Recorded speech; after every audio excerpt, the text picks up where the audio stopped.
जय जगन्नाथ दर्शक बंधु। एप्रिल एक उत्कल दिवस, एक स्वतंत्र दिवस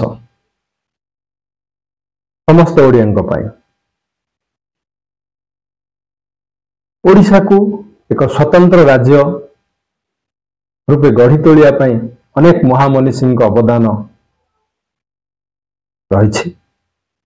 आपण माने समस्त जानते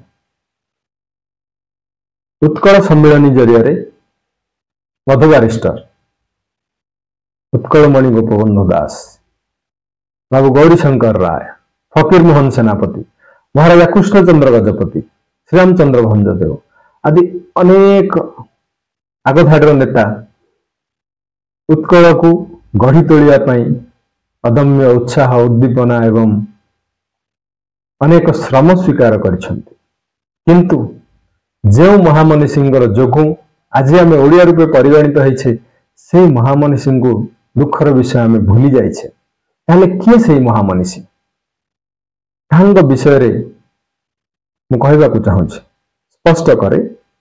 से होउछंती घुमुसर माटीर ए ओडिया माटीर बरपुत्र, माटीर महाकवि कवि सम्राट उपेन्द्र भंज। जेतेबेले बंगाली माने चक्रांत करथिले एही भूखंडरू ओडिया लोप पाऊ एवं ओडिशा एक स्वतंत्र राज्य रे परिगणित न हो, एही चक्रांत नै से माने कहि बोलुथिले जे ओडिया एक स्वतंत्र भाषा नय कहि बोलुथिले।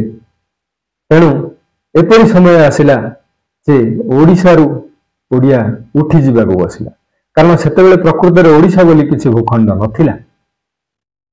ताहेले जो माने उत्कल सम्मिलनी जरिया रे निजर दाबी उपस्थापन करुथिले एक स्वतंत्र उत्कल प्रदेश गठन निमित्त से माने हतबाग हो जाइथिले। कौन करा जाय पारे? तेणु सेतेबेले से माने मने पकैथिले रीतिजुगीय कवि मानक एवं पहुंचैथिले उपेन्द्र भंजंकर एवं तांको समसामयिक रीतिजुगीय कवि मानकर काव्य कविता मु कहि रखे।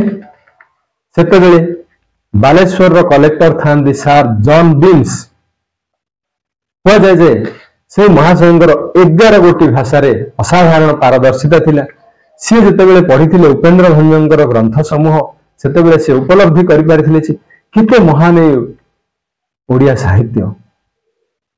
ओडिया साहित्य रे उपेन्द्र भंज खंजी शब्द चातुरी उपमा अलंकार ए सबुर तुलन नहीं। से तो कह जाए उपमा भंज वीरस्य तस्यैव चार्थ गौरवम। एवं से तांकर निज आत्मजीवनी लिखिछंती,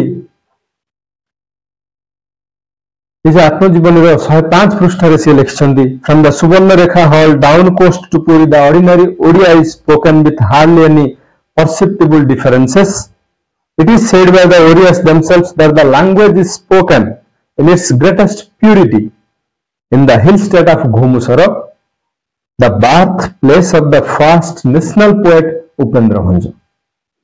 तेणु से उपेन्द्र भंजंकर शब्द चातुरी, बहुशास्त्र दर्शिता एसबू देखि अभिभूत हो जाइथिले एवं से उपेन्द्र भंज को फर्स्ट नेशनल पोएट बोली अभिहित करिसेंती।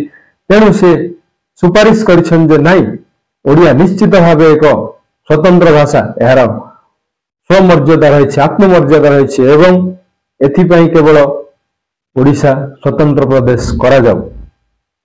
द्वितीय निज ग्रंथर 119 नंबर पृष्ठ से लिखिछंती, look at from the purely linguistic side there is no doubt that Odia has ample proof of its individuality.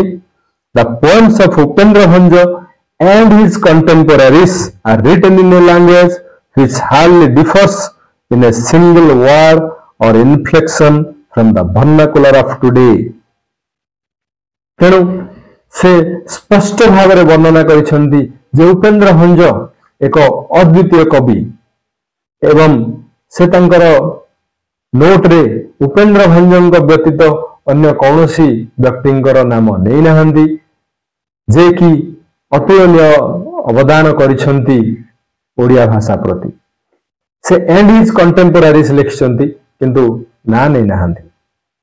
एथिरु जणा जाए जे वास्तविक उपेन्द्र भंजंकर लेखा ही जदि आमे आज ओडिया ताहले हमकु तार परिचय देछि, जदि आमे आज एक स्वतंत्र उत्कलर अधिवासी ताहले तांको लेखा ही हमकु यथेष्ट भावरे एक स्वतंत्र उत्कल प्रदेश गठन करिया पई प्रेरणा सही समय उत्कल सम्मेलन कार्यकर्ता जोगाई पारिछि। तेणु आसंतु ना ताहले से महापुरुष जोग जन्मा चिर नमस्य माटीर बरपुत्रंकर काव्यकृति संपर्क में अन्य मानक जणाइबा एवं निजे जानिबा। दुखर विषय आज आम से महापुरुष को समस्त भूली जाइछु। समस्त केवल उपेन्द्र भंज जड़े बड़ कवि एतिक ही कहउछंदी, अन्यथा अन्य कई किछि जानती नहीं उपेन्द्र भंज प्रकृत रे किए। तेणु आसंतु से महापुरुष विषय आम समस्त को जणाइबा, समस्त को सचेतन करवा एवं उपेन्द्र भंज को विश्व दरबार रे परिचित कराइबा एवं निजे गौरवान्वित होगा सहित ए माटीर बरपुत्र को प्रकृत सम्मान दे परिबा। धन्यवाद। जय जगन्नाथ।